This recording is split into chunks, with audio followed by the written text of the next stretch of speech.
Bonjour à toutes et à tous, nous sommes mardi 24 mars 2020. Informer, expliquer, sensibiliser et aussi interagir avec vous, c'est ce que nous faisons dans le cadre de ce programme Ligne ouverte réalisé depuis le studio 107 de Paris-Normandie. Bienvenue dans le numéro 6.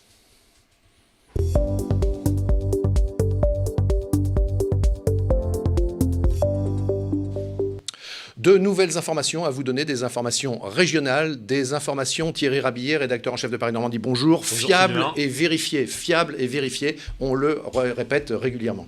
Il faut le répéter tous les jours, effectivement, c'est notre leitmotiv et c'est notre raison d'exister en cette période. Pas uniquement pendant la période du... Exactement. Bonjour Anthony Cadroy. Bonjour Sylvain, bonjour journaliste Thierry. à Paris-Normandie, vous commencez à le connaître Anthony.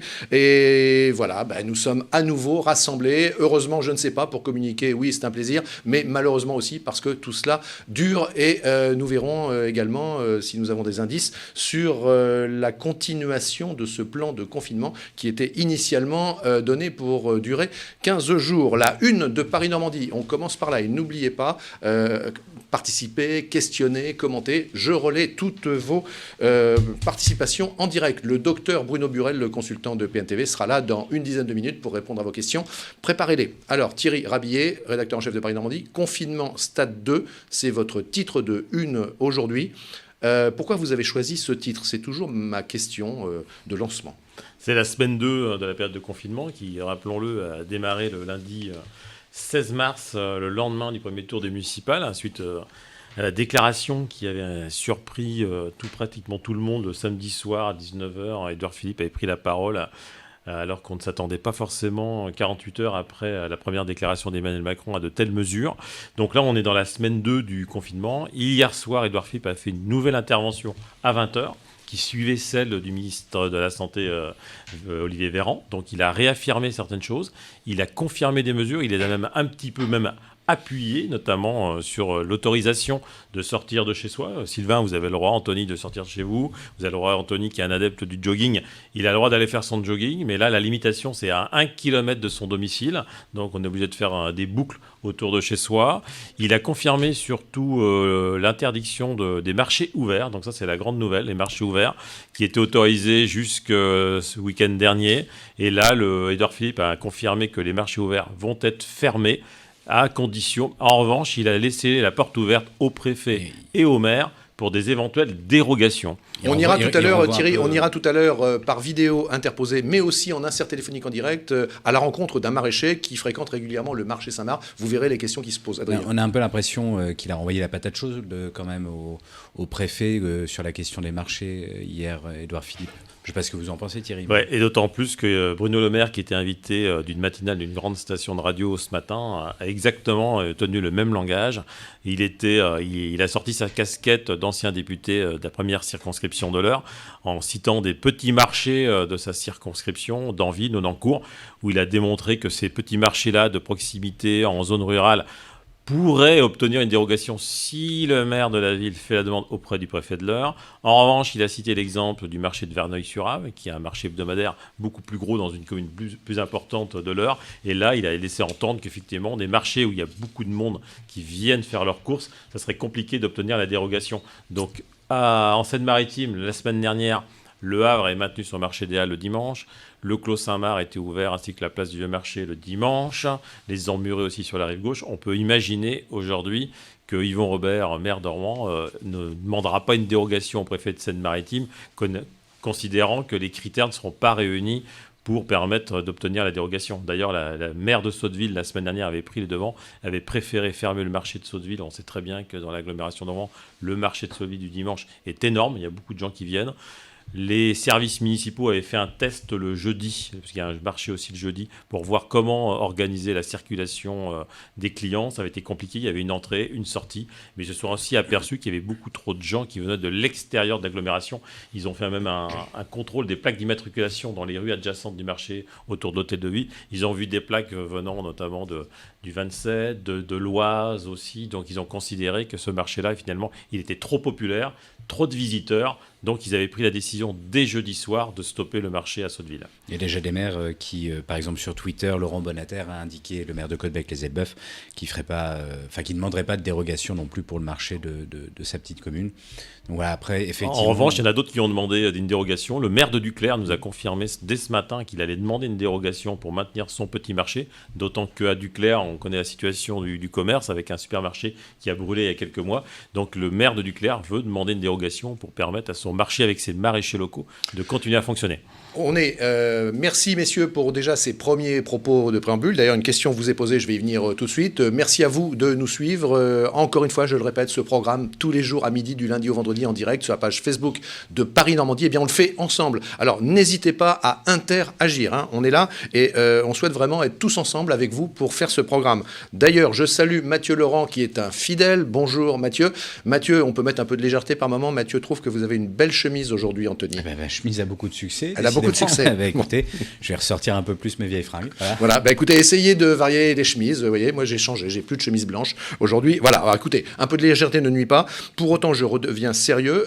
Préparez vos questions. Le docteur Burel est avec nous dans quelques minutes bientôt. Il nous parlera notamment des signes d'atteinte, il nous parlera des consignes de gravité, il nous parlera également des personnes à risque. Une question des internautes pour vous, messieurs, Thierry Rabillet et Anthony Quindroy. Hier soir, vous le rappeliez, Thierry, Édouard Philippe, le Premier ministre, s'est exprimé. On nous demande quand retenez-vous ? Peut-être aussi dans une traduction régionale. Ce qu'il a peut-être manqué, c'était chacun attendait peut-être la durée de la prolongation de la période de confinement, car c'était un petit peu ce qui circulait dans la journée qu'Édouard Philippe allait annoncer la prolongation, la durée de la prolongation. Est-ce qu'on allait reprendre 15 jours, un petit peu comme les médecins fonctionnent sur des arrêts maladie, de 15 jours en 15 jours, ou est-ce qu'il allait se calquer quelque part sur les annonces de Jean-Michel Blanquer, le ministre de l'Éducation, qui a annoncé ce week-end dans la presse dominicale que l'école pourrait reprendre à partir peut-être du 4 mai, donc à l'issue de toutes les vacances de Pâques. Donc, Édouard Philippe n'a rien dit. Il a dit que ce serait sûrement quelques semaines encore, mais sans en préciser la durée ni la date précise. Donc, on est toujours dans cette attente-là. Je pense que la communication gouvernementale va monter crescendo cette semaine et que ce sera sûrement, très probablement, Emmanuel Macron qui refera une reprise de parole présidentielle pour annoncer la suite du confinement. Avant la fin de la semaine. Avant la fin de la semaine, parce que va se poser la problématique, notamment sur le plan légal, où le gouvernement a autorisé des arrêts maladie pour garde d'enfants de moins de 16 ans d'une durée de 14 jours. À partir du moment où cet arrêt maladie a commencé à partir du 16 mars, les 14 jours, on va arriver à son terme le 30 mars. Donc il va falloir de toute façon avoir une communication très précise afin de permettre à tous les salariés ou tous les fonctionnaires de France qui ont activé cette possibilité-là pour se mettre en arrêt, de pouvoir, qu'est-ce qu'on fait à partir du 30 mars ? On me dit en régie que certains d'entre vous nous remercient pour cette émission. Ça nous fait très plaisir. Je vais vous dire pourquoi. Parce que effectivement, finalement, notre souhait le plus cher, c'est qu'on soit de plus en plus nombreux à être ensemble dans le cadre de ce contact. Et puis, c'est une façon d'exprimer ce lien régional qui nous unit tous. Une question qui nous est posée, mais alors je la garde tout à l'heure pour le docteur Burel. Le port de la barbe est-il un nid pour le Covid-19 ? On va vous répondre tout à l'heure avec Bruno Burel. Et puis, on a une question là, messieurs. Alors, on n'est pas des spécialistes du droit du travail, néanmoins, je la pose. Faudra me raser ça, Anthony, parce que selon ce que va dire le docteur... On va voir ce que va dire le médecin. On va voir ce que va dire le docteur, sinon j'ai le rasoir qui est prêt. Mon employeur peut-il me contraindre à reprendre le travail à l'issue de la période de 15 jours ? J'ai presque envie d'ajouter, Thierry, période initiale de 15 jours. Qu'est-ce qu'on en pense ? Justement, c'est ce que j'ai quasiment expliqué dans ma réponse précédente. C'est justement, on attend justement la décision du gouvernement sur la période de confinement, car il est légitime de penser que si le gouvernement prolonge de 15 jours de 3 semaines, cet arrêt maladie qui avait été rendu possible sera sûrement prolongé, parce que sinon ça va poser des problèmes. Après, il y aura un coût, bien sûr, pour l'État, pour les services publics, de prendre en charge ces arrêts maladie-là. Mais globalement, on est dans une situation exceptionnelle. Le gouvernement a annoncé, par exemple, hier, que toutes les personnes, des personnels soignants qui contractent le Covid-19, ce serait considéré comme une maladie professionnelle. On peut penser que le confinement, qui n'est pas le fait des citoyens, si on continue à confiner la population, on peut penser que cet arrêt maladie pour garder des enfants qui ne peuvent pas aller à l'école sera prolongé de facto. Et alors, pour avoir une information juridique vérifiée, je précise aussi qu'à partir d'aujourd'hui, le site avocat.fr a mis en place des consultations par téléphone gratuites, 30 minutes, qui sont offertes aux personnes qui auraient des questions vraiment liées au Covid-19. Et s'agissant d'ailleurs de toutes les questions qui peuvent peuvent nécessiter des réponses d'avocats. En complément de ce que vient de vous dire Anthony, sachez qu'à partir de jeudi, après-demain, à partir de jeudi, nous ferons intervenir ici régulièrement des avocats spécialisés. Maître Kersual, d'ailleurs avocat de la famille, interviendra jeudi pour toutes les questions liées à la famille. D'ailleurs, ce qu'il est important de dire, Sylvain, c'est que de toute façon, il faut quasiment des spécialistes pour répondre à chaque question ici. On ne cherche pas forcément à botter en touche lorsqu'on n'a pas la réponse. On préfère finalement chercher l'expertise de quelqu'un, d'un professionnel du secteur pour vous apporter la réponse la plus précise.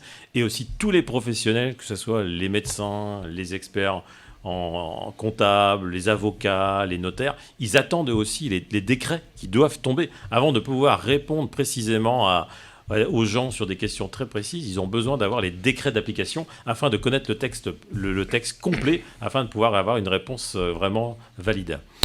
Question, encore une fois, préparez vos questions pour le docteur Burel. Je pense que celle-ci, on va la lui poser aussi. Question que vous nous posez, pouvons-nous reprendre nos aînés ou nos parents des EHPAD quand on voit ce qui se passe dans les EHPAD ? Non, puisque globalement, chacun peut être un porteur sain du virus. Et on sait très bien que les personnes âgées de plus de 70 ans, 80 ans, sont des personnes à risque du fait de pathologies qu'ils peuvent avoir en parallèle. Donc non, actuellement, il est fortement déconseillé. C'est peut-être un crève-cœur, c'est très malheureux, c'est très dur pour les gens qui ont des aînés, qui sont seuls dans des EHPAD et qui ne peuvent communiquer avec eux qu'à travers les moyens, le téléphone ou des canaux numériques. Non, mais surtout, il ne faut surtout pas aller chercher dans les maisons de retraite ou dans les EHPAD avec votre voiture. Donc la réponse est voilà. Non, c'est non. La réponse, la réponse est clairement non et de manière bien argumentée par Thierry Rabillet. Fermer, autre question que vous nous envoyez, fermer les marchés, pourquoi ? Pourquoi ? Parce que d'après cette personne, cela va provoquer un afflux plus important dans les grandes surfaces où l'on se trouve davantage confiné. La problématique des supermarchés, c'est qu'ils ont toujours la possibilité, comme l'on le voit, par exemple, lorsqu'il y a des soldes, des périodes exceptionnelles de vente flash, où il peut y avoir un contrôle des entrées avec des vigiles et on peut fermer l'entrée des magasins et te faire rentrer par vague de 10, 15, 20 personnes dans le supermarché. Dans les marchés, même si on met des barrières, on a vu à Sotteville des gens qui sautaient par-dessus les barrières, qui enlevaient les barrières sur le côté. Donc c'est compliqué de mettre des agents de sécurité sur le périmètre complet du marché. Et ensuite, il y a le comportement des clients qui s'approchent un peu plus des marchandises. Les maraîchers, ils ne sont pas équipés avec des barrières. Ils mettent de la rubalise, ils mettent des cajots pour faire une petite barrière. Mais globalement, c'est très compliqué pour eux de pouvoir mettre un périmètre de sécurité sanitaire entre eux et le client. Donc c'est beaucoup plus difficile à gérer, entre guillemets, la population sur un marché ouvert que dans un supermarché fermé. Et puis je pense que sur un marché, on n'a pas tous les produits non plus. On va plus difficilement trouver du papier toilette, des produits d'entretien, etc. Alors que dans un supermarché, tout est regroupé. Et du coup, ça permet d'éviter les déplacements dans différents magasins. Et j'ai un petit message à passer aussi à toutes les personnes qui fréquentent les pharmacies. On a beaucoup de témoignages de préparateurs en pharmacie, de pharmaciens qui nous disent que les gens viennent régulièrement, trop souvent dans les pharmacies pour venir chercher des masques ou du gel 3 fois, 4 fois, 5 fois par jour en pensant que les pharmacies vont être livrées. Donc s'il vous plaît, n'allez pas 4 fois, 5 fois dans les pharmacies pour aller chercher un masque. Il n'y en a pas pour le public. Les masques qui seront distribués en priorité pour les personnels soignants. Donc n'allez pas 4 fois dans votre pharmacie de secteur pour aller chercher un masque. Ça ne sert strictement à rien. Et les pharmaciens aussi constatent aussi des comportements un petit peu non citoyens avec des gens qui s'approchent très près du comptoir, qui s'approchent des préparateurs en pharmacie. Donc s'il vous plaît, respectez aussi les distances d'usage dans les pharmacies. Restez bien avec nous, je vous le répète, on va aller au contact d'un maraîcher dans peu de temps. Il sera en insert téléphonique avec nous, puis on a fait un reportage sur lui. On va s'intéresser également aux routiers. Ces routiers, ils sont un peu isolés, ils sont seuls dans leur camion. Mais on est allé à la rencontre d'un routier. Réaction également que vous nous envoyez, je les reprends. J'ai peur, messieurs, que la réponse là soit à nouveau négative. J'ai un enfant qui présente une grosse pathologie, rien à voir avec le coronavirus, mais il devait aller chez sa mamie. Est-ce que je peux le porter chez mamie ? Non. Voilà, non, on ne va pas tourner autour du pot. Non, mais je reformule quand même les questions, parce que je pense que c'est important que chacun ait la réponse à sa question. Donc malheureusement, c'est non. Un appel qui nous vient de Longueville-sur-Scie, une infirmière qui appelle à l'aide. Elle nous dit, on est là-bas très, très, très en manque de matériel, on est en manque de gants, on est en manque de surblouses, de charlotte, de gel hydroalcoolique. Elle dit, est-ce qu'on peut nous dépanner ?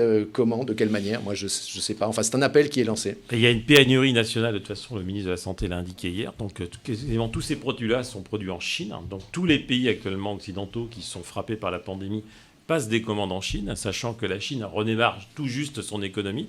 Donc il y a des retards de livraison, donc il y a des délais importants. Et globalement, effectivement, on a des appels au secours, aux dons lancés par tous les hôpitaux, les cliniques. Et on sait très bien que les entreprises du bâtiment, de la chimie, de la pétrochimie ont fait des dons. Parfois, c'est de façon très discrète. Personne globalement ne cherche à médiatiser les dons pour pas faire de jalousie et pas non plus pour tirer un petit peu leur épingle du jeu, de dire voilà, on a fait un beau geste. Non, il y a beaucoup d'entreprises qui font des dons de façon totalement désintéressée et qui le font discrètement sans chercher les projecteurs des médias. Thierry, ça va nous faire le lien avec une petite séquence de qu'est-ce qu'il y a dans Paris-Normandie. Alors le journal papier, bien sûr, mais aussi sa traduction web, puisque tout ce qui est dans le journal papier, vous le trouvez sur le web, qui est très très riche en ce moment. J'ai une question d'ailleurs d'un internaute, Thierry, si vous pouvez répondre de manière assez rapide. Comment faites-vous pour sortir ce magazine, oui c'est presque un magazine tellement il est complet, ce journal quotidien tous les jours, comment faites-vous pour l'imprimer ? Effectivement, la question... Pour l'imprimer, il est imprimé à Saint-Étienne-du-Rouvray, dans notre imprimerie Saint-Étienne-du-Rouvray, qui continue à fonctionner normalement, avec une équipe d'imprimeurs qui, pour l'instant, a été épargnée par le virus. Donc, ils prennent toutes les précautions d'usage à l'entrée, en sortant, et globalement, après, ils vivent confinés chez eux la journée, les imprimeurs. Donc, ils viennent le soir, ils se lavent les mains, ils passent par la case vestiaire où ils peuvent se désinfecter. Ensuite, ils font leur travail qui, puisqu'il n'y a qu'une seule édition, est beaucoup plus réduit dans le temps. Et aussitôt que le travail est terminé, c'est pareil, ils repassent par la case vestiaire, douche, lavage de mains, et ensuite ils repartent chez eux directement, et pour éviter tout contact avec d'autres populations. Et comme ils travaillent de nuit, ils travaillent entre 22h et 3h du matin, ils ont peu de chances de rencontrer beaucoup de personnes extérieures à leur travail. Donc on est sur un groupe restreint de personnes qui impriment le journal tous les soirs. J'ai une question à laquelle il sera sans doute difficile de répondre ici en plateau, mais qui traduit bien l'inquiétude de toutes et tous. Serons-nous prêts si une deuxième vague vient à toucher la planète ? Après, c'est une question tellement vague. Une deuxième vague de quoi ? De quel type de virus ? Il ne faut pas non plus tomber dans le virus, j'imagine. Il ne faut pas tomber non plus dans le catastrophisme. On sait très bien qu'un vaccin, a priori, les premières données concernant un vaccin, on donnerait un vaccin dans les 12 à 18 mois. Tous les laboratoires pharmaceutiques qui sont sur le dossier évoquent un vaccin à 12 et 18 mois. Ensuite, il peut y avoir des remèdes. Il y a actuellement beaucoup de tests cliniques qui sont effectués. Il n'y a pas que l'antipaludique qui est testé actuellement. Il y a d'autres aussi traitements qui sont testés. Donc on peut avoir un médicament rapide pour traiter ce virus-là aujourd'hui. De parler de deuxième vague déjà, bien sûr, on sait c'est comme la grippe, elle peut revenir. Toutes les maladies infectieuses peuvent revenir à des périodes en fonction aussi de la saisonnalité. Donc c'est difficile de répondre. Et puis il y aura le docteur Burel qui interviendra tout à l'heure. Dans 3 minutes. Le docteur Burel. Donc docteur Burel sera peut-être le mieux placé pour répondre à ce type de questions. Alors, bien pendant ces périodes difficiles, c'est toujours le cas. Ça déclenche toujours de belles idées, des idées sympas aussi. Par exemple, ce boulanger de Darnétal, la boulangerie de Waddington, qui a eu l'idée d'inventer le pain du confiné. Regardez, on sera en ligne demain avec lui parce qu'aujourd'hui il est fermé, mais puis j'amènerai d'ailleurs demain en plateau son gros pain de 4 livres. Regardez à quoi ça ressemble.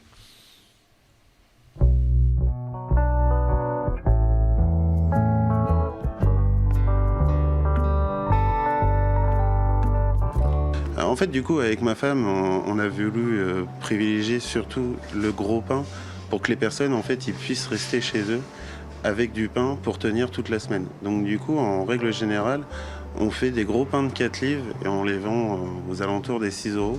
Et là, justement, pour inciter à les gens à dire on vient une seule fois chez notre commerçant, une fois par semaine pour limiter le confinement, on a préféré faire justement un prix à 3,50 € en entier.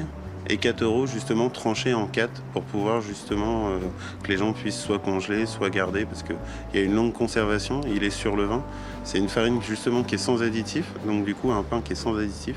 Il n'est pas bio, mais il est de très bonne conservation et justement avec une bonne durée de vie, quoi.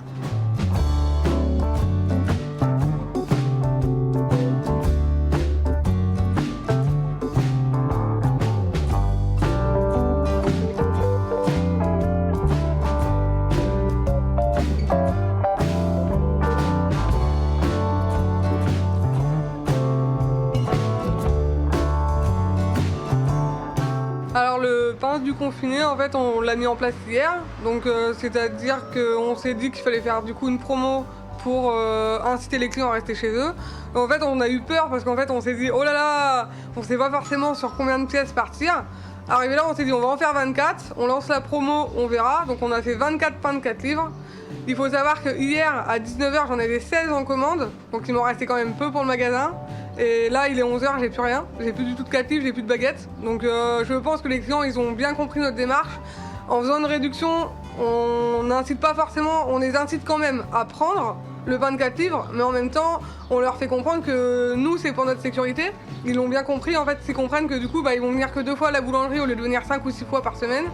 Donc ça, c'est un avantage. Et en fait, ils sont super contents parce qu'en plus, ils connaissent le pain. Une partie connaît ce pain, parce qu'on en a eu des commandes Facebook. Donc une partie connaît le pain. Et en fait, du coup, ils étaient super contents d'avoir une petite promo et de se dire, on va rester chez nous, c'est cool.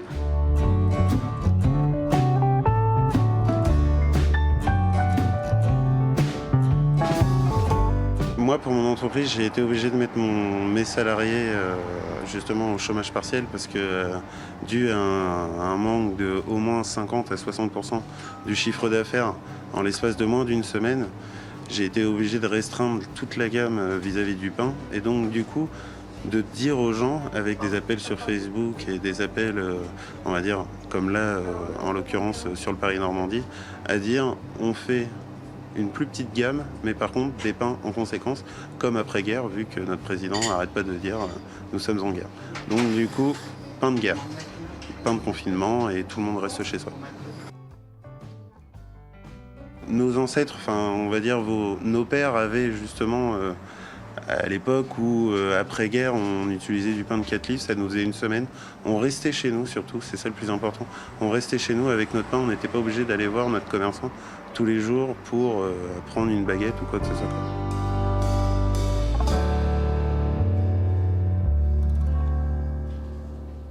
Bravo Jocelyn Calto pour cette initiative sympa. On a compris d'ailleurs qu'il le vendait moins cher qu'il devrait le vendre pour justement aider les gens à rester le plus chez eux. Demain, donc, on sera en ligne avec lui. Ça nous fait plaisir de le mettre en valeur, son point de vente et puis cette initiative très sympa. Et puis voilà, je ramènerai le beau pain du confiné. Bonjour Thomas Dubois. Bonjour Sylvain. Qui nous rejoint. Moi aussi avec une belle chemise. Voilà, vous avez une belle chemise aussi qui va plaire à Mathieu Laurent. Bonjour Mathieu. Dites-nous si vous appréciez la chemise de Thomas. Voilà, encore une fois, un peu de sourire ne nuit pas entre tous ces sujets qui sont réellement dramatiques. Question, et le docteur Burel est en attente, question, je me suis fait voler ma carte d'identité. J'ai eu une attestation de la mairie, mais mon rendez-vous pour récupérer ma carte d'identité a été annulé. Est-ce que je peux sortir avec mon attestation de vol et puis mon attestation de sortie ? Alors, dans l'absolu, si le rendez-vous a été annulé et qu'elle a son attestation de vol, on serait tenté de dire oui. Maintenant, c'est vrai que s'il y a une permanence téléphonique au sein de sa mairie, c'est quand même peut-être mieux de passer un petit coup de fil pour vérifier tout ça. Mais là, je ne pense pas qu'il y aura d'excès de zèle de la part des forces de l'ordre. Thomas Dubois, oui. journaliste à Paris-Normandie, oui. Un commentaire sur ce que vous avez retenu, ce qui vous a marqué là, ces 24 dernières heures, dans l'actualité régionale. Je pense juste que, pour rebondir sur ce que dit Anthony, avec de la bonne foi et un peu de bon sens, je pense qu'il n'y a pas non plus d'inquiétude à avoir. Enfin, j'espère en tout cas que les forces de l'ordre ne sont pas là à faire la chasse aux gens qui sortent de chez eux pour les verbaliser. Évidemment, il faut faire attention, mais je pense qu'effectivement, si dans des cas, dans des situations très précises, pour des questions d'attestation de vol, a priori, il n'y a pas de raison non plus de trop s'inquiéter. Enfin, à partir du moment où l'établissement, la mairie est fermée, qu'elle ne peut pas récupérer son document. Okay. Voilà. Alors, une question très rapide avant que le docteur Burel intervienne.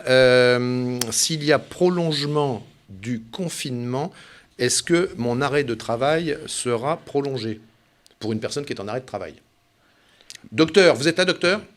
Je vous entends bien. Bon, docteur, là, on sèche un peu en plateau, donc vous êtes notre espoir pour répondre à cette question. Bonjour, docteur Burel. Bonjour. Bonjour. Bonjour, vous êtes le... Première question sur la prolongation de l'arrêt maladie. Pour l'instant, on n'a pas les instructions puisqu'ils étaient automatiquement délivrés pour 15 jours. Aujourd'hui, on n'a pas la réponse. Je suppose qu'il y aura une déclaration, soit qui dira c'est automatiquement prolongé, soit refaites la manœuvre sur le site de l'assurance maladie. Ok docteur, donc vous qui nous suivez, nous sommes en direct comme tous les jours du lundi au vendredi à midi. Le docteur Burel, qui est là quasiment quotidiennement, le médecin résident de PNTV, eh bien, est là pour répondre à toutes vos questions. J'ai une question là qui n'est pas spécifiquement médicale, mais je la cite quand même. Pourriez-vous, nous demande-t-on, expliquer à nouveau les démarches dans une entreprise? Comment ça se passe en quelque sorte quand un cas de coronavirus est soupçonné? On a eu ça, nous, ici, chez Paris Normandie. Il y a eu des suspicions. Alors, on va laisser le docteur on laisse répondre. le docteur répondre. Bah écoutez, je ne suis pas spécialiste de l'organisation des entreprises. À partir du moment où il y a suspicion, vous savez très bien que, et même actuellement pour les professionnels de santé, contrairement à ce qu'on nous raconte dans les médias, quand on est suspect de Covid-19, et on n'arrive pas à avoir forcément le test. Donc après ça, on est dans la suspicion. Moi, je pense qu'il faut être extrêmement prudent. Maintenant, s'il y a des personnels à risque, et ça c'est un peu le sujet que je voulais qu'on aborde aujourd'hui, il y a des patients qui ont des pathologies déjà chroniques, cardiovasculaires, respiratoires, neurologiques, antécédents de cancer en rémission. Je pense que de fait, il faut les écarter de toute façon. Maintenant, si les distances de sécurité sont respectées, qu'il n'y a pas véritablement d'épidémie et que l'entreprise est en mesure de donner tous les moyens de protection à ses employés, je pense qu'on peut garder l'activité avec une petite suspicion. Maintenant, en surveillant bien chaque cas et en demandant à chacun de chaque jour de faire attention aux symptômes qu'il pourrait décrire. Docteur, nous avions tout à l'heure une question d'un internaute qui nous suit, qui nous demandait si le port de la barbe pouvait être, entre guillemets, un nid pour le Covid-19. Bah écoutez, c'est pas connu non plus, mais à ce moment-là, les cheveux aussi. Donc, on met la charlotte quand on se protège dans les hôpitaux, les professionnels de santé, on met la charlotte pour protéger les cheveux, on met le masque sur la bouche qui déborde sur la barbe. Maintenant, le tout, c'est de se laver correctement. Les surfaces lisses sont connues aussi pour retenir facilement les microbes. Alors, est-ce que l'imberbité et le crâne rasé n'ont pas un risque aussi? Je ne connais pas la réponse. Sauf, docteur, si je regarde Anthony Quindroy, qui de nous trois est le seul... Ah bah non, il n'est pas le seul, avec Thomas aussi. Je suis le seul à ne pas avoir de barbe aujourd'hui. Quand même, docteur, la barbe intervient à proximité du nez et de la bouche quand même. C'est exact, mais encore une fois, la peau aussi. C'est-à-dire que est-ce que la barbe va garder plus les microbes qu'une surface lisse? On l'a bien dit, les surfaces inertes et les surfaces lisses, c'est celles presque qui gardent le plus longtemps les microbes. Et sur la peau, ça va sécher relativement rapidement.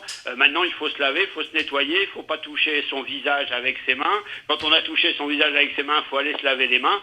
Et réellement, concernant la barbe, c'est le même problème que les cheveux et pour l'instant, on n'a pas de réponse. Voilà, n'hésitez pas, vous qui nous suivez, vous qui êtes en direct avec nous, eh bien, c'est le moment. Le docteur Burel est présent pour répondre à vos questions et je les prendrai au fur et à mesure. Docteur, depuis votre dernière intervention sur le plateau de PNTV, vous avez un peu bossé. Vous avez 2-3 éléments à nous communiquer.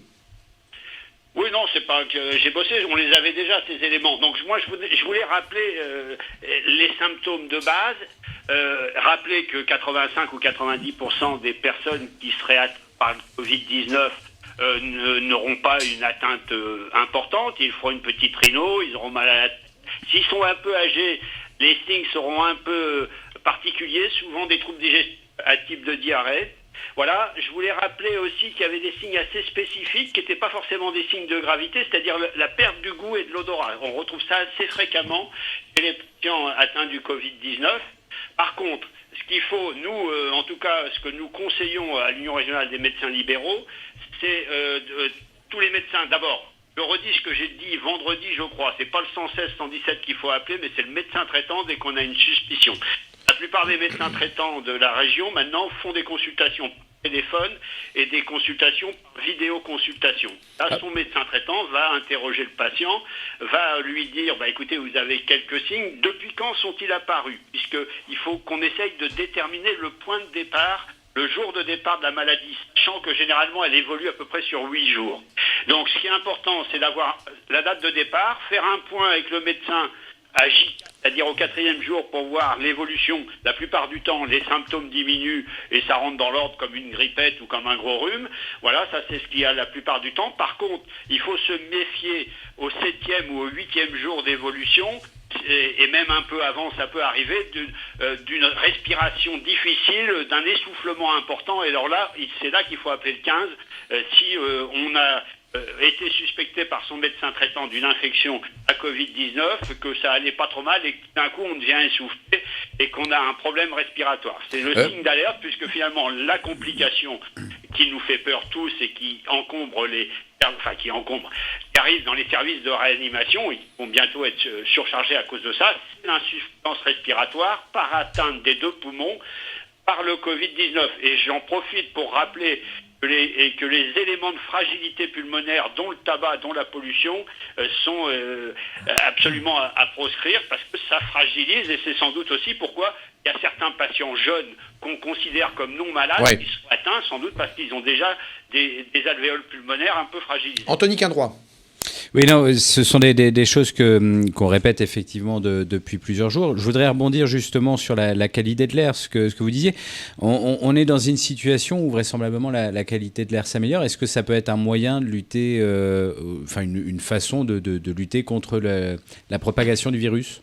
Certains le disent, oui, actuellement certains le disent et ont remarqué un parallélisme entre les zones d'explosion du virus, que ça soit en Italie, que ça soit en Chine, et les zones industrialisées, même Mulhouse, bien sûr, il y avait l'église évangéliste qui a été le foyer de départ, mais il y a pas mal d'industries pétrochimiques dans le coin.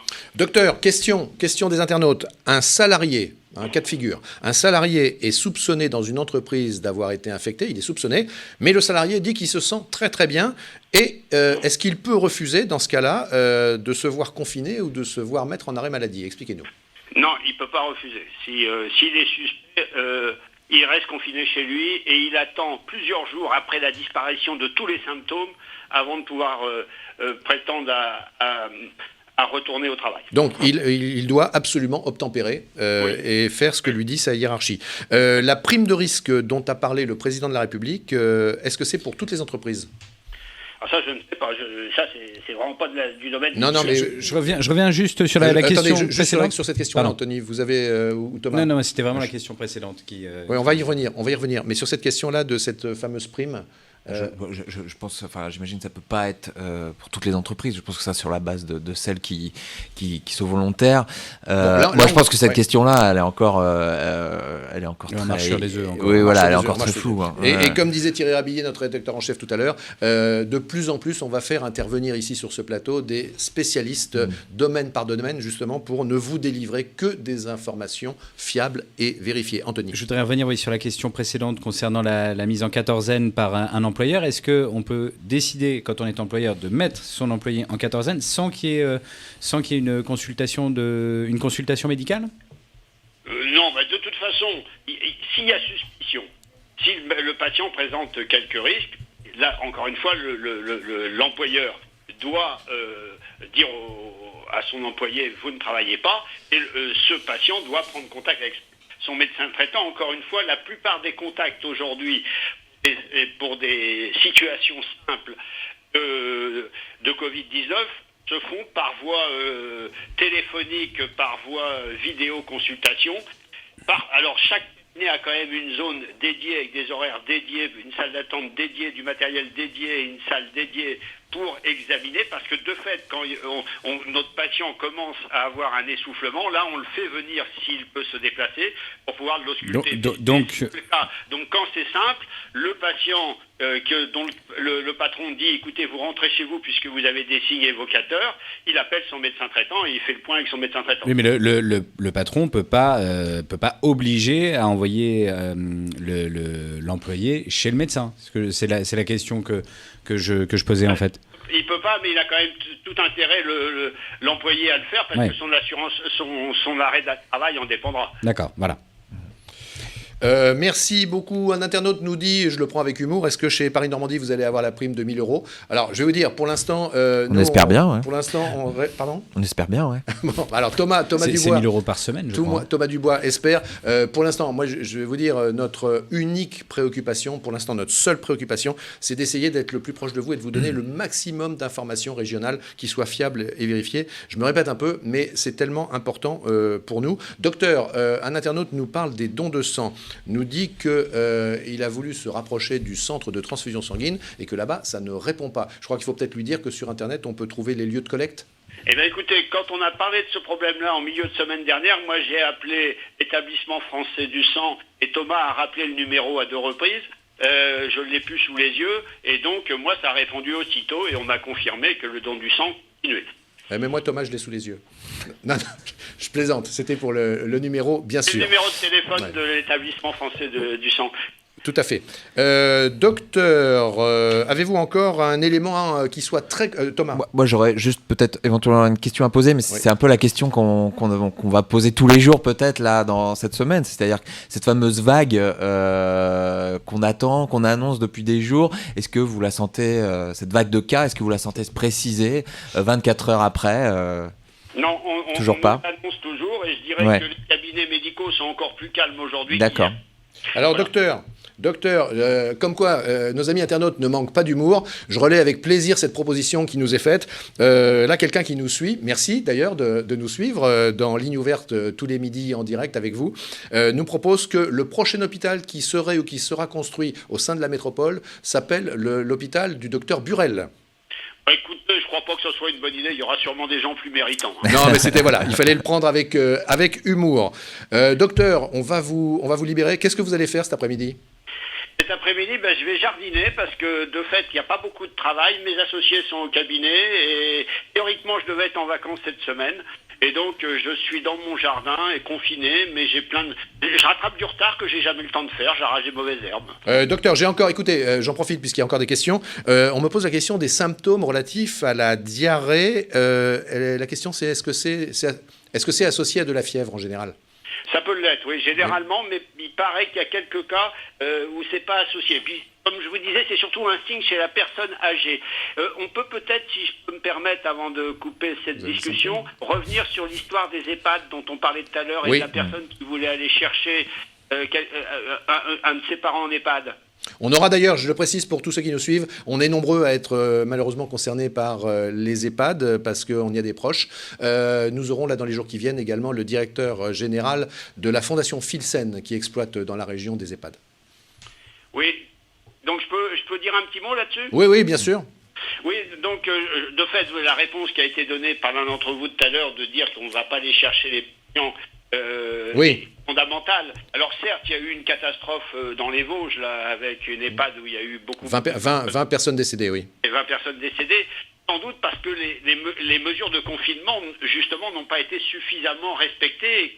Les mesures de sécurité d'amener le virus dans l'EHPAD n'ont pas été suffisamment... donc il faut laisser strictement que le personnel avec tout le matériel nécessaire dans les EHPAD et aucun mouvement de troupes, si je peux...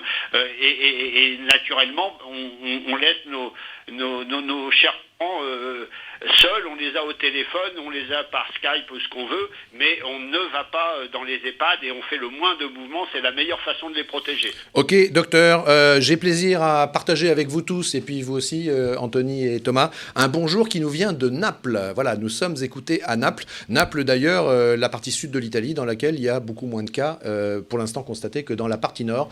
Alors qu'on s'attendait à l'inverse. Alors qu'on s'attendait peut-être à l'inverse. Néanmoins, on peut quand même dire, Thomas, que la partie sud de l'Italie est quand même beaucoup moins peuplée, que la population est quand même beaucoup plus disséminée. Je ne peux pas m'empêcher d'ailleurs, vous qui nous... Et peut-être moins polluée. Ouais.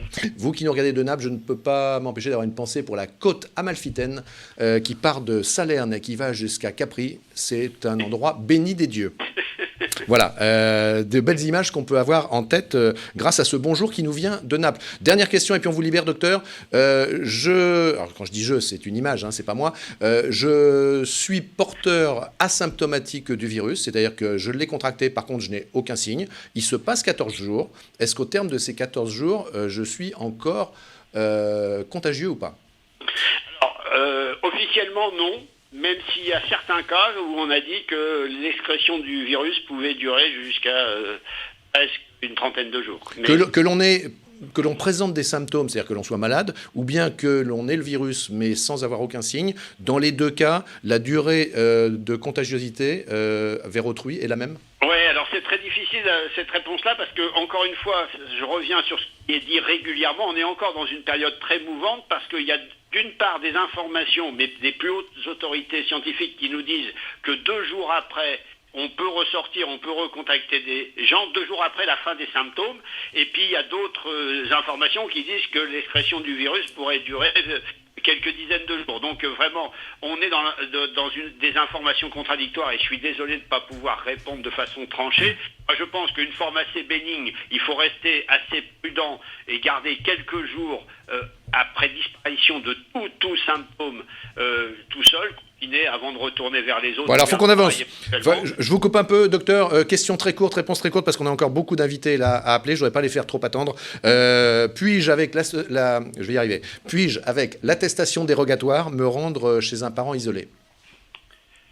À la condition que ça soit indispensable pour cette personne, à sa survie, à son alimentation, à ses besoins. Sinon, ça n'a pas d'intérêt. C'est la même chose que la réponse pour l'EHPAD tout à l'heure. Ok, et d'ailleurs, quand vous dites ça n'a pas d'intérêt, c'est même que ça serait même interdit d'ailleurs. Hein. Oui, c'est interdit. Ça serait même interdit. Et ça peut être potentiellement, c'est même dangereux potentiellement. Docteur Bruno Burel, merci d'avoir à nouveau accepté de nous rejoindre pour répondre à toutes ces questions. On vous retrouve demain, je n'exagère pas trop, je tire pas sur la corde. Bon, écoutez, on se rendra disponible. Eh bien super, à demain, docteur Burel, ciao. Demain. Ciao. Merci, au revoir. On poursuit avec un peu d'économie. Restez avec nous. Après, on va aller chez les maraîchers. Après, on va aller en reportage voir comment ça se passe pour les routiers. Pour l'instant, on fait un petit point sur l'économie. C'est terriblement important d'avoir un écho de ce qui se passe. On est avec Marc Braun, journaliste économique à Paris-Normandie. Bonjour Marc. Non, on n'est pas avec Marc Braun. Bon, effectivement. Petite erreur de la régie. Alors, si on peut m'envoyer la suite, je suis preneur. Et donc, on devait y revenir sur les marchés. Vous m'aidez sur les marchés. On m'avait dit que c'était après. Non, simplement, on devait faire le. Alors Thierry en a parlé tout à l'heure, hein, mais juste pour préciser qu'on a eu Sébastien Lecornu, le ministre en charge des collectivités territoriales, sur le sujet, qui nous a redit ce matin, qui nous a répété un peu ce qu'a dit Édouard Philippe hier soir, en reprécisant peut-être un petit peu. Alors je crois qu'on a du son. Hein. On a du son. On a du son. Bah, justement, attendez, puisqu'on a Marc Braun, finalement, Marc Braun est bien revenu, c'est toujours pareil. Jusqu'à présent, là, depuis 6 numéros, en direct, ça roule. Ce premier petit truc, là, hein, mais on a tout rattrapé. On a rattrapé notre journaliste économique. Et puis, on revient sur le ministre Sébastien Lecornu, parce qu'on a du son qu'a fait avec lui Thomas Dubois. Bonjour, Marc Braun. Bonjour, Marc. Oui, bonjour à tous. Allez, Marc, vous nous faites un petit point synthèse de ce qu'il faut retenir sur ce qui se passe en économie aujourd'hui sur notre territoire normand. Alors, surtout sur le territoire et puis surtout dans les pages de notre quotidien régional, parce qu'on a refait le point avec les URSSAF, la direction des finances publiques et la Directe, pour renouveler le dispositif d'accompagnement des entreprises. Alors, juste quelques chiffres, il y a aujourd'hui 27 000 Normands qui sont sous le coup d'une procédure de chômage partiel. Ça fait 1082 demandes qui ont été diligentées auprès des services de la Directe en Normandie et ça fait donc 27 000 salariés et l'équivalent de 10 millions d'heures qui sont concernés. Donc ce sont quand même déjà de très gros volumes. Dans le journal, dans le quotidien de nos pages aujourd'hui, on rappelle un petit peu à destination des groupes, des PME, des TPE, des indépendants et des professions libérales, comment entrer dans ces dispositifs, comment reporter leurs charges, demander des reports d'impôts. Donc c'est des informations très pratiques et c'est intéressant. Et dans nos éditions de demain, Paris Normandie fera un point avec Pôle emploi, parce qu'évidemment il y a tous les gens qui sont actuellement demandeurs d'emploi. Qu'est-ce qui se passe pour eux? Comment ils peuvent contacter Pôle emploi? S'ils sont en fin de droit, quelles sont les mesures? Qu'est-ce qui a été décidé pour eux? Donc voilà, il y a une foire aux questions qui est diligentée par les services de Pôle emploi et je refais un point avec eux. Tout ça, on le retrouvera dans nos éditions de demain. Voilà. Bah super, bravo Marc Braun d'avoir été synthétique. Merci à vous. Et puis on vous accueille régulièrement pour cette chronique éco avec des infos aussi qui peuvent aussi, Marc, ne pas forcément être toutes négatives, hein, parce que j'imagine qu'ici ou là, on doit trouver des entreprises. À venir aussi, parce que sous le ciel normand, vous l'avez vu, il y a du ciel bleu. Donc, je travaille aussi sur les champs, on va dire. Donc, un point sur l'agriculture. Les agriculteurs vont bientôt être en train de semer. Pour l'instant, c'est pas trop mal leur secteur d'activité. Il peut y avoir des soucis sur les circuits courts pour alimenter notamment les marchés qui sont de fait en retrait. Donc, je referai un point dans une prochaine édition, peut-être dans l'édition de jeudi. J'ai une question, mais elle est peut-être un peu technique. Quid du fonds de solidarité pour les professions libérales qui n'ont pas encore un an d'ancienneté? Avez-vous une réponse à ça, Marc Braun? Non. Alors, je pense que là, c'est vraiment très technique, moins d'une année d'ancienneté. Alors, écoutez, de toute façon, vous qui nous avez posé la question, je vous fais la même réponse que dans d'autres domaines, c'est-à-dire qu'on va suivez-nous bien, rejoignez-nous bien tous les midis en direct ici. On va faire intervenir des spécialistes, des experts sur chaque domaine de compétences. Merci Marc, à bientôt. Et justement, vous nous parliez des agriculteurs. Eh bien, ça tombe bien puisque on va maintenant s'intéresser aux maraîchers. On va retrouver en reportage vidéo et puis juste après, on l'aura au téléphone, Laurent Buquet, qui est maraîcher à Anneville, en Bourville. Regardez. On fait 9 hectares de maraîchage, on a 60 hectares d'herbe pour nos vaches allaitantes. Le principal de notre revenu, c'est le maraîchage. Collectivité, restaurant et marché. Un seul marché, on fait Rouen-Saint-Marc.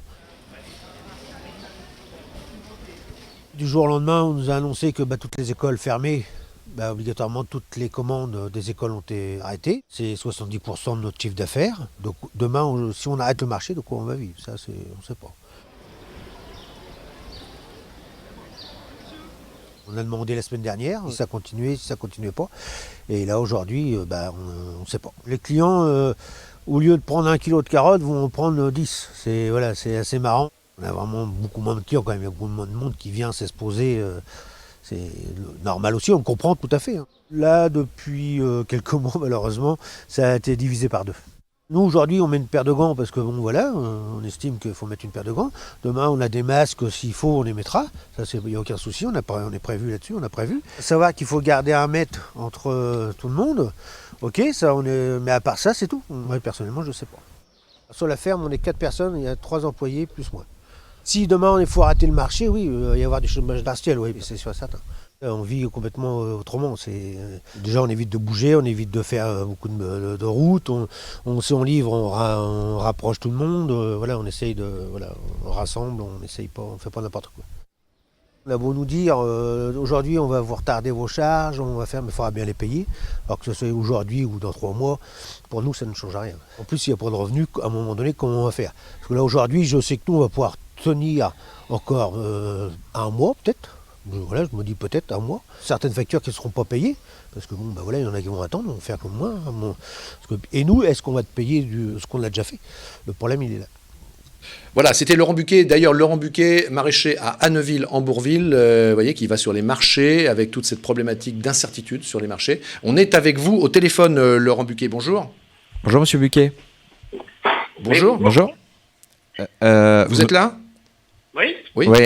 Ce reportage, le reportage qu'on vient de voir a été tourné il y a quelques jours, je crois. Est-ce que depuis, vous avez obtenu un début de réponse à vos questions? Pour les marchés, oui. Pour l'instant, c'est arrêté.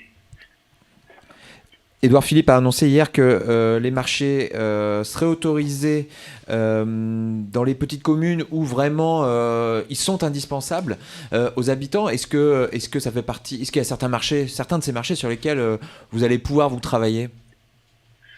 Non, les gens n'est pas habitués à y aller. Il y a d'autres personnes qui sont avant nous, on ne pourra pas y aller, c'est pas possible.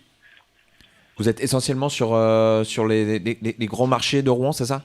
Ouais, sur Rouen, Saint-Marc. Ouais. Quelle solution alors s'offre à vous là dans l'immédiat? Pour l'instant, je ne sais pas. On va laisser entendre voir ce qu'ils vont nous dire, ce qu'ils vont faire, et puis. Écoutez, on a Laurent Buquet, on a une liaison qui est mauvaise, que l'on n'arrive pas, me dit-on, à améliorer. Peut-être on essaie encore. Non, on vous sent un peu, forcément, oui. On imagine l'inquiétude, le désarroi. Là, dans quel état d'esprit vous êtes là en ce moment, Laurent Buquet? On cherche comment on va s'en sortir. tout ça, parce que là, bon, il n'y a plus à avoir de rentrée d'argent. Voilà. On travaille avec les écoles. Aujourd'hui, tout est fermé. Ouais. Aujourd'hui, on ferme les marchés. On n'a pas la solution. Il n'y en a plus trop. Vous êtes en lien quand même avec, je sais pas, la Chambre d'agriculture, avec des organismes qui sont quand même susceptibles de vous aider, de vous donner des réponses? Ou vous êtes vraiment tout seul? Non, pour moi, je suis tout seul, personnellement. Voilà. Maintenant, il faut se sortir de ça. Voilà, s'il faut attendre un peu, on va attendre un peu. On n'a pas le choix. Les gens, on a quand même des AMAP. Je ne sais pas si aujourd'hui ils peuvent venir chercher leur panier, si on peut les livrer, on ne sait pas. Voilà, c'est là aussi, Laurent Buquet et puis Thomas Dubois, c'est là aussi où effectivement ces nouvelles situations que nous vivons peuvent peut-être ouvrir sur de nouvelles pratiques. Il y a peut-être des questions à se poser pour voir comment faire à partir du moment où un maraîcher comme Laurent Buquet ne peut plus aller sur les marchés. Là encore, les semaines qui passent peut-être nous apporteront des solutions. À voir si ça reflète l'ensemble de votre profession. Est-ce que vous avez des échos peut-être de vos confrères, de vos voisins? Pas du tout.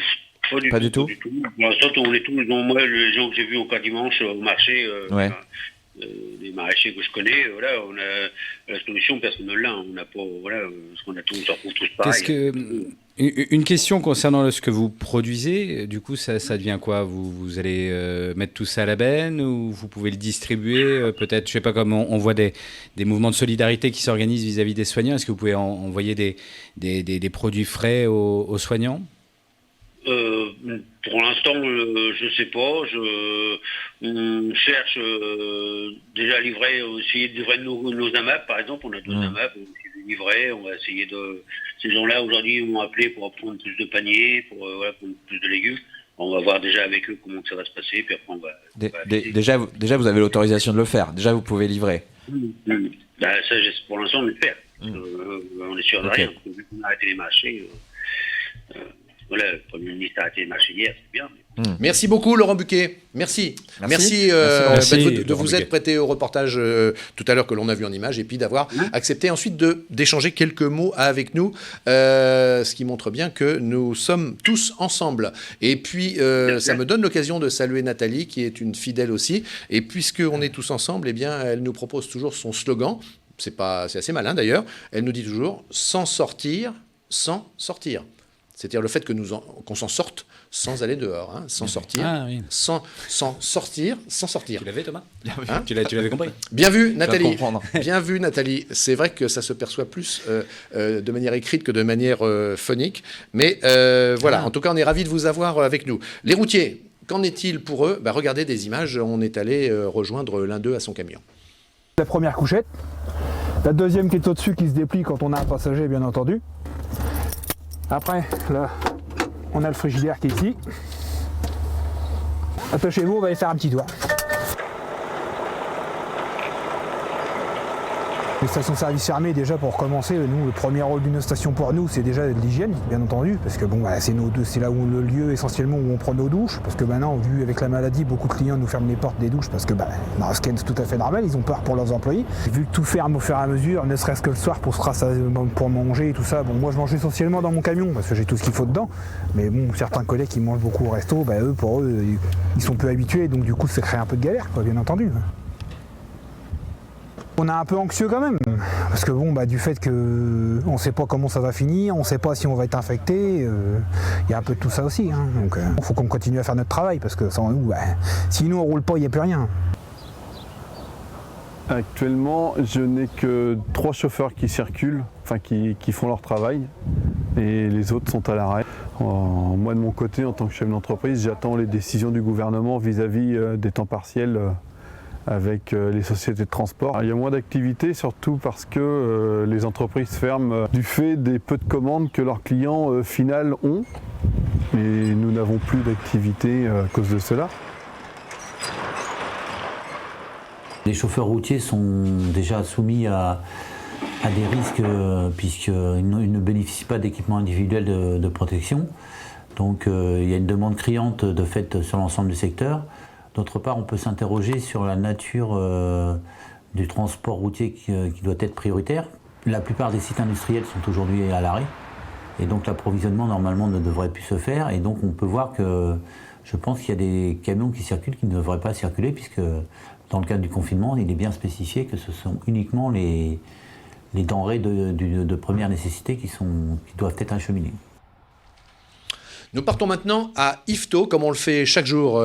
Chaque jour, nous bénéficions de tous ces journalistes de Paris-Normandie qui sont installés sur tout le territoire, dans leur rédaction locale. Et on est avec François Manoury d'Yvetot. Bonjour François. Bonjour Sylvain, bonjour à tous. Bonjour François. Alors donc, on vous laisse le champ libre, comme on le fait chaque jour avec une rédaction locale, pour nous dire comment ça se passe du côté d'Yvetot. C'est une ville morte, on peut le dire. Depuis hier, la mairie est fermée au public. Dès la semaine passée, les 2 marchés hebdomadaires ont été suspendus, et ce jusqu'à nouvel ordre, bien entendu. Idem pour le transport municipal, le Vikibus, comme on l'appelle ici, qui ne circule plus. Donc les rues sont quasi désertes. On croise malgré tout quelques personnes qui viennent faire leurs courses dans les commerces de bouche. On rencontre également de loin les commerçants du centre-ville qui sont complètement désemparés. Je discutais hier avec un boulanger qui me disait mais pourquoi vient-on travailler? On ne voit strictement personne, on nous incite, on nous encourage d'ouvrir 7 jours sur 7, mais pourquoi faire dans la mesure où il n'y a quasiment personne?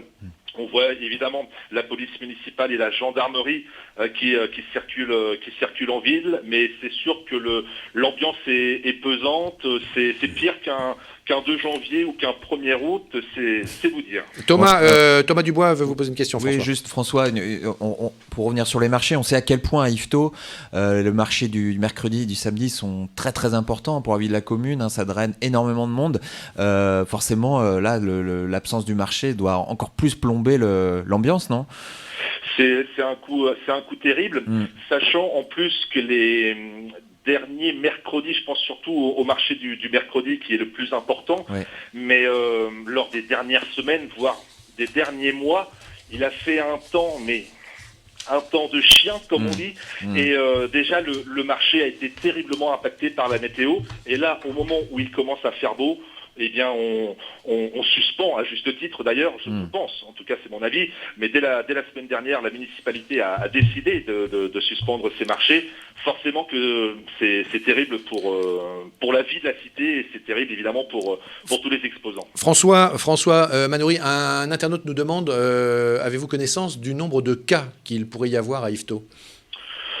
Précisément, non, il y en a, ça c'est une certitude, mais donner un chiffre précis, je pense que c'est impossible. Il y a des rumeurs, il y a des bruits qui circulent, des échos plus ou moins avérés. De l'ordre de je préfère ne pas donner de chiffres parce que soit je suis précis et je vous donne un chiffre. Voilà, on va éviter de colporter. Je veux pas être dans l'approximation sur quelque chose d'aussi grave. Une question, François, quand on regarde vos images, on se rend compte que, en tout cas à Yvetot, ça a l'air d'être plutôt bien respecté le confinement. Est-ce que vous avez des informations sur le nombre de verbalisations que les forces de l'ordre ont pu dresser ?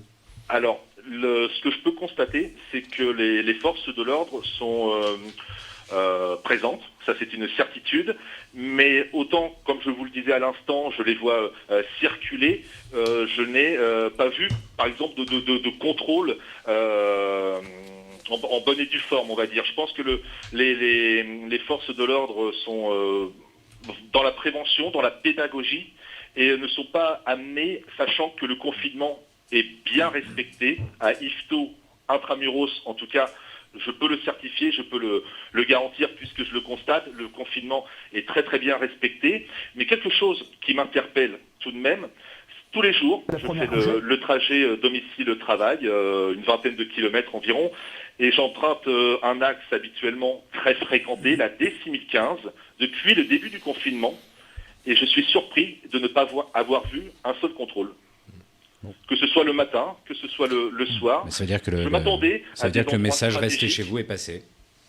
Oui, mais globalement, on peut le reconnaître, globalement, les mesures de confinement sont globalement bien respectées, dans la très grande majorité des cas. Globalement, moi j'en reviens à ce que je disais il y a encore quelques jours, je suis assez surpris toujours par le nombre de personnes qui courent en ce moment.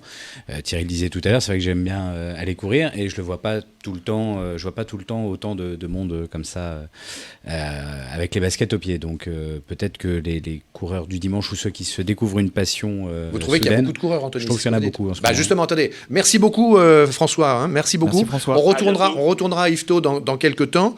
Merci d'avoir donné cet écho de cette ville du pays de Caux. Capitale du pays de Caux. Capitale du pays de Caux. Et justement, par rapport à ce que vient de dire Anthony, quelquefois il y a du monde. Regardez, c'était il y a quelques jours sur les quais, quelques images qui montrent qu'effectivement il y a du sport et ça tranche quelquefois avec les rues des villes qui sont totalement désertes.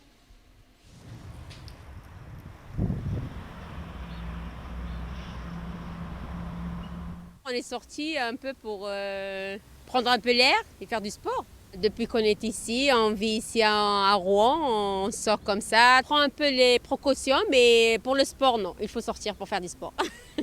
On évite de toucher des trucs ou des bars ou ça, mais le sport, on le fait. Oui, c'est le footing et moi, c'est le vélo, carrément. Et j'apprends, hein. Pas vraiment le vélo, mais je suis en train d'apprendre à faire du vélo. Et des fois, la marche. Je fais de la marche. Je viens quand même de la rive gauche. Je fais mon petit tour sur les quais et je reviens. C'est du vélo détente pour se dérouiller. Faire du vélo dans un rayon de 500 mètres autour des immeubles, c'est pas terrible, quoi. Donc j'essaie de venir ici. Il n'y a pas tant de monde que ça. Les gens sont très espacés. Quand on croise un piéton, on s'écarte de 2 mètres. Donc c'est sûr que je ne viendrai pas le week-end.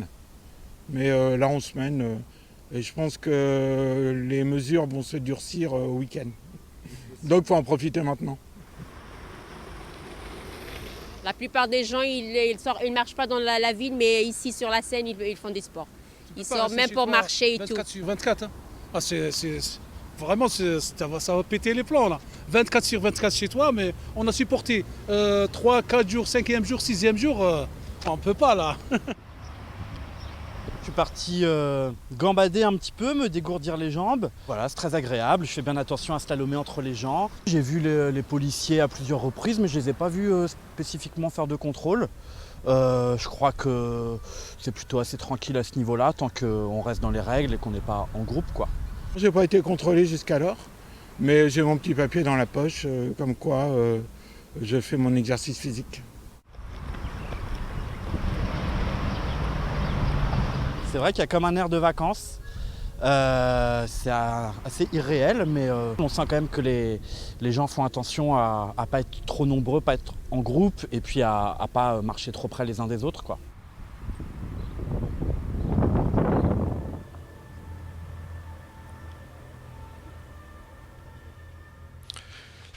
Petite information complémentaire par rapport à notre sujet sur les marchés et les maraîchers. Quelqu'un qui nous suit nous dit du côté d'Elbeuf, il y a des distributeurs de légumes. Pas bête. Pas bête, mais ça servira peut-être pas à écouler toute la production de l'agriculteur que nous avions en ligne tout à l'heure. Juste avant de prendre Karine Auchard et parler de télémédecine, vous allez voir, c'est intéressant. Thomas, vous avez des nouvelles en provenance du ministre Lecornu. C'est-à-dire qu'on parlait effectivement peut-être d'un certain flou qui règne aujourd'hui sur la question des marchés. A priori, c'est quand même assez clair, on va dire, du point de vue du gouvernement, ce qu'a dit Édouard Philippe. Et Sébastien Lecornu, l'élu de Vernon, ancien président du conseil départemental de l'Eure et aujourd'hui ministre en charge des collectivités territoriales, nous a rappelé ce matin à Paris-Normandie la règle en vigueur, c'est-à-dire interdiction de tous les marchés. Après, sur proposition des maires, les préfets éventuellement regarderont au cas par cas, à condition que ce soit des marchés dans des petites communes où vraiment il n'y a absolument aucune alternative. Mais ce que je vous propose, Sylvain, c'est peut-être d'écouter Sébastien Lecornu nous le dire directement, des propos qui ont été enregistrés tout à l'heure. Il le fera. En fait, les choses sont assez claires. Le directeur général de la Santé, le ministre de la Santé, font des communications quotidiennes de nature factuelle, organisationnelle et je veux dire technique, au sens noble du terme du mot technique, c'est en expliquant ce qui se passe. C'est le préfet pour les marchés qui va décider. Et c'est l'avis du maire qui va compter. Je m'explique. C'est-à-dire que Oui, écoutez, Ouais. je crois qu'il y a une petite erreur de fichier son. Oui, disons que Sébastien Lecornu... On va recaler le son. Là, en fait, il était en train de nous expliquer, en train de répondre à la question sur une question que vous avez posée d'ailleurs, Sylvain, c'était à savoir, est-ce que Emmanuel Macron va s'exprimer bientôt à nouveau devant les Français? Et en l'occurrence, Sébastien Lecornu m'a dit que a priori, ça devrait être le cas dans les jours qui viennent. Il n'a pas de date précise, mais évidemment, il va certainement y avoir une expression du président de la République très très vite. Et du coup, maintenant, on va peut-être écouter la réponse concernant les marchés. C'est le préfet pour les marchés qui va décider, in fine. Et c'est l'avis du maire qui va compter. Enfin, je m'explique. C'est-à-dire que nos concitoyens se rassurent, l'état d'urgence sanitaire nous conduit à avoir des normes qui sont uniformes sur le territoire. Et donc, le principe, désormais, depuis ce matin, c'est que les marchés sont interdits. Ça, c'est le principe, et il s'applique partout sur le territoire français. Sauf qu'effectivement, nous prévoyons un certain nombre de cas de discernement, parce que toutes les situations ne se valent pas. Un petit marché, dans un petit bourg rural, une fois par semaine, dans lequel vous n'avez aucune supérette, et dans lequel, historiquement, et ça c'est très important que je puisse clarifier ce truc, parce que je sais qu'il y a beaucoup de questions qui sont posées, donc c'est l'occasion de le faire avec moi. Dans un petit village rural, dans lequel vous avez un marché hebdomadaire, dans lequel, historiquement, plein de gens du village, notamment des personnes âgées, viennent s'alimenter, faire leurs courses pour la semaine. Si vous n'avez pas d'autres alternatives que ce marché pour nourrir la population, il va sans dire que le maire pourra demander au préfet une dérogation pour ce marché. Là où il n'y a pas de solution alternative, là où il y a des solutions alternatives, très franchement, pour des raisons de précaution sanitaire, il vaut mieux les fermer. C'est ce que nous allons faire à Vernon. Voilà, donc c'est tout le sujet de savoir, c'est effectivement, il y a une alternative proche ou suffisamment proche ou suffisamment lointaine dans ces communes qui pourront éventuellement demander au préfet de les autoriser ou pas à maintenir le marché. Merci Thomas. On parle beaucoup de téléconsultation avec les médecins généralistes, notamment actuellement. Il nous a semblé intéressant de recevoir, pour nous acheminer vers la fin de cette émission d'aujourd'hui, de recevoir Karine Auchard. Elle est directrice générale adjointe du GRAD Normandie e-Santé. On va vous expliquer ce que c'est. Bonjour Karine Auchard, vous êtes avec nous ? Oui, bonjour à tous. Bonjour, alors il va falloir nous expliquer un peu. Le GRAD Normandie e-Santé, c'est le groupement, GRAD veut dire groupement régionaux d'appui au développement de la santé. Expliquez-nous d'abord le plus simplement possible à la tête de quel type de structure vous êtes, puis ensuite on va enchaîner sur l'intérêt de tout cela par rapport à la situation actuelle. Oui, d'accord. Alors pour faire très simple, un GRAD, il y en a un dans chaque région de France qui sont à la manœuvre pour accompagner les agences régionales de santé pour développer la e-santé. Donc la e-santé, c'est la santé à distance, la santé par le biais du numérique. Exactement, c'est mettre à disposition des professionnels de santé des outils sécurisés pour assurer la prise en charge des patients. Et ça, vous y êtes à la tâche, si je puis dire, depuis les années 2009 à peu près. C'est ça, depuis 2009. Alors aujourd'hui, tout cela a tout son sens et j'ai envie de dire, c'est bizarre un peu de le formuler ainsi, mais la situation actuelle vous aiderait presque à aller peut-être un peu plus vite dans la tâche qui est la vôtre ? Alors malheureusement, c'est vrai que l'actualité n'est pas très réjouissante, mais on voit aujourd'hui le fruit de notre travail avec la possibilité, grâce à ces outils, de trouver des solutions pour les professionnels de santé afin de leur permettre de prendre en charge correctement les patients sans se mettre eux-mêmes en danger. Donc ils peuvent garantir la continuité des soins des patients tout en restant à distance. Mais pour ça, Karine Auchard, il faut que le cabinet soit déjà équipé. Vous ne pouvez pas les équiper en ce moment ? Alors, on les équipe juste à partir du moment où ils ont Internet et des équipements type un ordinateur portable avec une webcam. En termes de sécurisation des informations médicales ? Alors, tout est sécurisé puisque tout est centralisé sur une plateforme régionale qui est hébergée, qui respecte l'ensemble du cadre réglementaire qui a été fixé depuis 2010 et qui est très strict en France. Donc aujourd'hui, pour vous donner un ordre d'idée, avant l'épisode Covid, nous avions 1236 professionnels de santé connectés pour réaliser des téléconsultations en Normandie, tout confondu, hospitaliers et médecins libéraux. Et depuis une semaine, on a doublé le nombre, on est à 2661 professionnels de santé connectés. Mais est-ce que c'est un service qui est gratuit? Vous êtes une entreprise? Comment ça se passe? Non, on est à but non lucratif et cette plateforme est cofinancée par l'Agence régionale de santé de Normandie. Et donc, c'est vraiment un outil qui est mis à disposition des professionnels de santé et pendant l'épisode Covid de manière totalement gratuite pour l'ensemble des professionnels de santé pour permettre d'accéder à ces services sécurisés pour permettre le soin des patients à distance. À l'inverse, quelles sont les réticences peut-être que vous rencontrez encore chez de nombreux professionnels? Il y en a, beaucoup s'estiment encore mal à l'aise avec ce genre d'outils ou pas? Alors, les réticences, on les avait avant l'épisode du Covid et aujourd'hui, même les plus réticents, ils voient vraiment un intérêt puisque ça permet d'assurer la continuité des soins des patients les plus fragiles. Donc, il y a plusieurs plateformes de télémédecine sur le marché. Chacun va faire son choix en fonction de l'ergonomie des solutions, mais c'est vrai qu'aujourd'hui, l'ensemble de la communauté médicale et des professionnels de santé sont très mobilisés autour des outils connectés pour permettre d'assurer la continuité des soins des patients. Oui, on est juste, je m'intercale simplement une réaction là sur tous ceux qui nous suivent, puisqu'on est en direct, Karine Auchard. On nous demande s'il s'agit bien des consultations via les écrans, c'est bien ça? Oui, tout à fait. Alors, pour vous expliquer concrètement comment ça se passe, le médecin donc nous sollicite pour lui ouvrir un compte sécurisé. Et à partir de là, il va saisir les informations de son patient, donc son nom, son prénom et un numéro de téléphone ou un email pour le joindre. Et un lien sécurisé va permettre de rentrer en visioconférence avec le patient et d'échanger avec lui sans qu'aucune donnée ne puisse transiter sur Internet. On est vraiment sur une plateforme qui sécurise l'ensemble des échanges. Oui, c'était le souci d'Anthony Quindroy tout à l'heure. Ouais, et une fois que l'échange visuel a pu avoir lieu avec le patient, le médecin peut lui envoyer une ordonnance, peut lui envoyer une conduite à tenir sur les prochains jours et pouvoir le revoir si nécessaire dans les jours à suivre. Donc c'est vraiment très simple et pour le patient, il n'y a pas besoin d'être très familier avec les nouvelles technologies. C'est un lien à cliquer, c'est très simple. Encore faut-il quand même convaincre les professionnels, c'est une chose, mais convaincre les patients, on imagine que c'est pas gagné quand même, si? Alors ça, c'est une bonne question, mais aujourd'hui, nous, depuis le nombre d'années que l'on développe la télémédecine, souvent on nous dit ça, on dit les personnes âgées vont avoir peur, etc.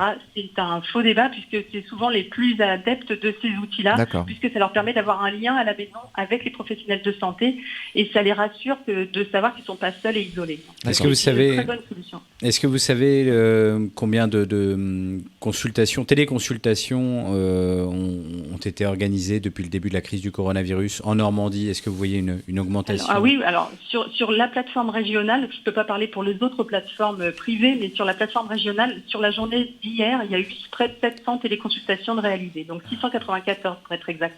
C'est 694. C'est 10 fois plus qu'avant l'épisode du Covid. Merci beaucoup Karine Auchard, merci, vous nous avez apporté un éclairage tout à fait opportun par rapport à cette actualité. Merci aussi de nous avoir informés aussi, et puis d'avoir informé tous ceux qui nous regardent sur une mission qu'ils ne connaissaient peut-être pas. On vous dit à bientôt. Merci à vous. Au revoir. Merci. Au revoir. Au revoir. Et messieurs, pour terminer, si vous le voulez, vous pouvez retourner à la rédaction parce qu'il y a un journal à faire, celui de demain. Et parce que nous, on termine avec un petit sujet un peu plus léger. On va peut-être en distiller ici ou là quelques-uns pour finir sur une connotation agréable. On va avoir là, pour terminer, Maître Gwenaël Tirel, c'est un avocat de la région rouennaise. Il a écrit 2 bouquins sur la Normandie, l'esprit normand. Qu'est-ce que c'est aujourd'hui que de se sentir normand? Et puis ensuite, il va un cran plus loin, un projet un peu fou. Peut-être est-ce que c'est la construction de l'Hermione, qu'on a vu à l'Armada 2019 de Rouen il n'y a pas longtemps. Enfin, c'était donc l'année dernière, en 2019, bien sûr. Peut-être que l'Hermione l'a inspiré. Il veut construire un drakkar. Et on l'a, Maître Gwenaël Tirel, bonjour. Bonjour. Bonjour. Et écoutez, on finit avec vous. Je le disais sur ce sujet un peu plus léger, mais néanmoins qui a quand même des connexions avec tout ce qui nous anime tous ensemble, parce que votre projet, il y a 2 termes peut-être qui va bien avec lui, c'est-à-dire le développement d'une communauté, puis le développement aussi d'une forme de solidarité. Et c'est ce qu'on retrouve aussi dans tout ce que permet de développer le Covid-19. Voilà, j'ai fait mes efforts pour faire un lien comme je pouvais. Alors, cette histoire de drakkar, qu'est-ce que c'est? Alors, l'idée, c'est de construire un drakkar à Rouen et de l'exploiter sur la Seine pour en faire une attraction touristique. Donc c'est à la fois un projet culturel historique puisqu'on rend témoignage à nos racines vikings. Et Dieu sait que les vikings étaient aussi des gens très solidaires, qui avaient le sens du collectif, qui étaient des gens disciplinés. Et je dirais aujourd'hui, face à la crise du Covid-19, on est tous sur le drakkar. Voilà, on est là, quoi. Donc c'est aussi un projet solidaire parce qu'on a un projet social aussi avec un chantier d'insertion derrière. avec une dizaine de personnes employées. Et donc, on s'est lancé en décembre. On a, grâce à Paris-Normandie, trouvé un nom, puisqu'on va l'appeler le Rudaborg, l'ancien nom viking en fait, de la ville de Rouen. Est-ce que, maître, excusez-moi, est-ce que vous pouvez vous approcher davantage peut-être de votre écran? Parce que la ligne n'est pas très bonne. Oui. Et donc, c'est un projet, je disais, solidaire, puisqu'on a effectivement un chantier d'insertion dessus. Et l'idée, c'est que... alors, on s'est lancé il y a 2 mois, en décembre, en décembre, il y a 3 mois. En 3 mois, on est déjà à peu près à 200 adhérents. On a déjà levé 20 000 € et on a déjà le soutien de la région Normandie pour cette action. Quel budget il vous faut pour arriver à la... alors, il faut réunir... un budget d'à peu près de 150 000 €. Combien, pardon 150 000 €. 150 000 €. Et aujourd'hui, on en a à peu près levé 50 000 en 3 mois. Donc vous voyez, on va très vite, sauf qu'on va être un peu encalminé, comme on dirait d'un point de vue maritime, par la crise du Covid-19 qui va perturber naturellement tout le monde. Comment vous allez le construire, tout simplement, ce Drakkar? C'est vous qui Alors, allez... on va le construire avec une méthode viking, enfin voilà, avec des outils, très simplement, avec du bois. Donc on a 15 tonnes de bois aujourd'hui. Vous allez le construire avec les mêmes méthodes que celles qu'on utilise à l'ancienne. On va le construire avec des méthodes modernes quand même, mais l'idée c'est de s'en approcher le plus possible des méthodes anciennes. Si vous voulez, il y a 2 méthodes. La première, c'est de poser la quille et après de construire à clin, comme faisaient les Vikings. Aujourd'hui, on n'a plus clairement de savoir-faire en Normandie pour le faire, et donc on va utiliser l'autre méthode qui est de poser la quille, poser une superstructure et après de monter à clin sur la coque. On n'a pas oui, je pose la question, on n'a pas d'image là d'illustration, je m'adresse à la régie. Non, on n'a pas d'image d'illustration. Bon, ok. Rassurez-nous, la crise actuelle ne met pas en péril, en danger le projet. Non, pas du tout. En fait, simplement, nous, on va le suspendre le temps de 2 mois, quoi. Et on continue de travailler sur ce projet au sein de l'association et on continue d'avancer. C'est quand une idée est leader d'une idée par idée, sur le dos, rien ne pourra l'arrêter.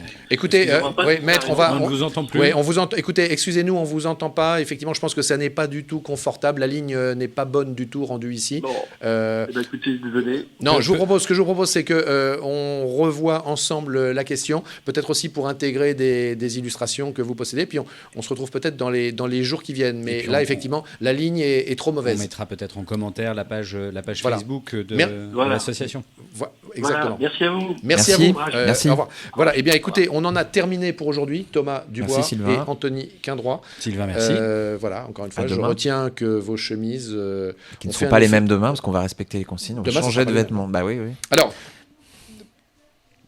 Voilà, j'ai écouté ce qu'on me disait. On nous demande pour Anthony une chemise à fleurs. Une chemise à fleurs. Une chemise à fleurs, vous savez, c'est quand même... Il en a plein. Par contre, alors, pour finir, une suggestion excellente, une suggestion qui nous a été faite là pendant qu'on discutait. Ça serait bien, nous dit-on, qu'ici, on puisse recevoir des maires pour avoir un éclairage local. Recevoir par téléphone. Par téléphone. Oui, par téléphone. Bien sûr, évidemment, Donc, oui, on est en contact avec. On est en contact, oui. Donc, je pense qu'à partir de demain, peut-être une fois par jour, pourquoi pas, eh bien, nous irons à la rencontre des maires des communes. Et d'ailleurs, encore plus aujourd'hui, le rôle du maire prend toute sa dimension de mandat de proximité, en fait. Ah oui, surtout que là, ils sont obligés de rester un peu plus longtemps. Pour ceux qui avaient prévu de tourner la page, sont obligés de rester un peu plus longtemps. C'est là que l'on voit que l'engagement d'un élu municipal, il n'est pas seulement sur une période donnée, il peut être un peu plus important, et que les maires qu'on a pu interroger sur ces questions sont tous là pour relever la barre. On aura la voix du premier élu local de différentes communes dans les jours qui viennent. Merci beaucoup de nous avoir fait cette suggestion, Anthony. Une petite précision aussi, on rappelle que demain, on avait spécial prévu immobilier. de parler immobilier. Voilà. Donc si vous avez des questions liées à l'immobilier, c'est peut-être le moment d'y réfléchir et de les préparer pour demain. Et on nous rappelle que le maire d'Évreux est médecin urgentiste. Ça arrive à des gens bien. Ça arrive à des gens bien aussi. Très bien. Donc, spécial immobilier demain. Spécial Sylvain Castaigne, agent immobilier au Havre, sera là avec toute sa connaissance du domaine pour répondre à toutes vos questions.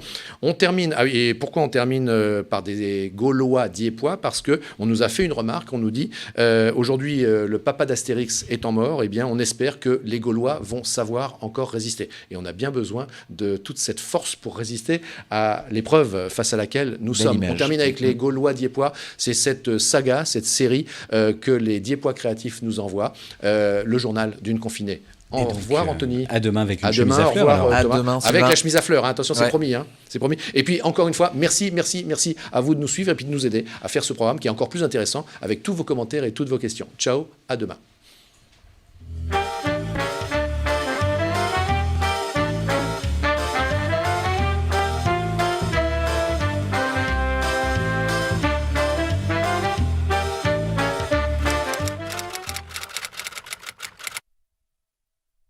Qu'est-ce que vous faites, vous deux, là? Je suis en train de broder. Tu brodes, tu brodes, tu brodes. Jamais tu fais un peu de sport ou jamais? Quel mufle! Tu vas voir si je fais pas de sport.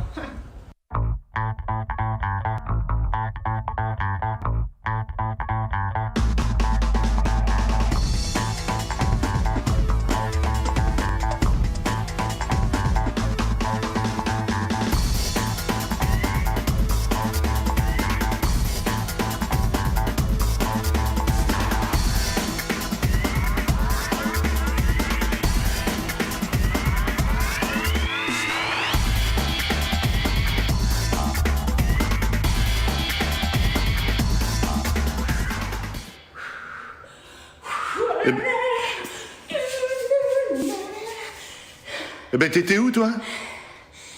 Tu vas voir si je fais pas de sport. Qu'est-ce que tu fais, là? Alors, fais-moi le malin, hein. Oh là là, je suis désolé. Je suis désolé, mon cœur. Je suis désolé. Ouais, j'espère, ouais.